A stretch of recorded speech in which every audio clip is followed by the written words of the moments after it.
Hi everyone, it's Richard Souza here, and I'm really excited to talk to you about a topic that comes up quite often in the world of success and achievement, and that's the topic of failure.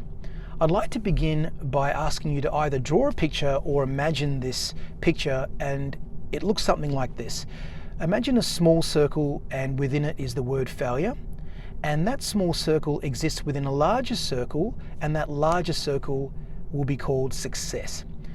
What that picture illustrates for us is that failure exists within success, and the mindset to grasp there is that they don't have to be mutually exclusive things, and in fact it's when we see them as separate that causes us the most turmoil within.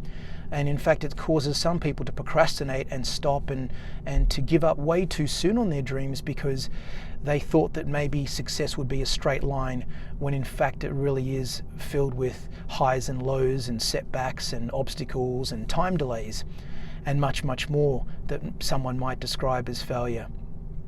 And so I'm here to tell you that the concept of failure is actually okay when it comes to our brain.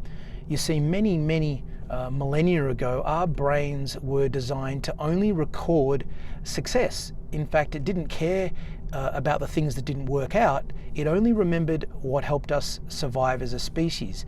It's only our modern imagination and memory that get us to picture the dramas and hold on to the mistakes where we could let them go, which is actually what our brain will do.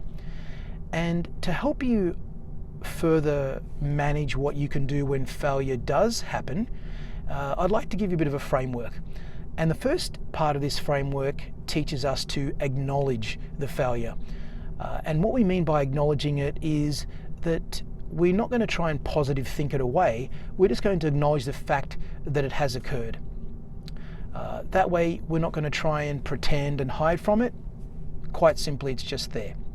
The second thing we're going to do is learn to accept it. You see, when we accept it as a reality, it's a lot better for us because we're learning to embrace it rather than to push it away or pretend that it doesn't exist. And when you look at a lot of religions in the world, if there's one thing that's common to them all, they teach a oneness. And when we can be one with failure and success and see them as not separate things but rather part of one dynamic interchange of energy, the sooner it emotionally settles us. And so that's the second thing, to accept. The third thing is to realign or to align with what your original intentions were, because it's quite easy to forget why you begun this practice or this journey you are on when a hefty failure or a disappointment occurs.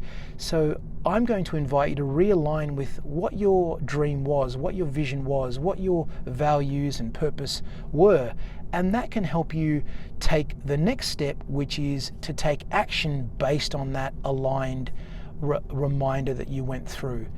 So now it's not just action again, it's action with purpose and intention. And that then helps you just stay a little bit more positive in that you're getting back onto action based on what you were originally intending for. And so there you have it. There's your framework to help you manage this interesting dichotomy of success and failure.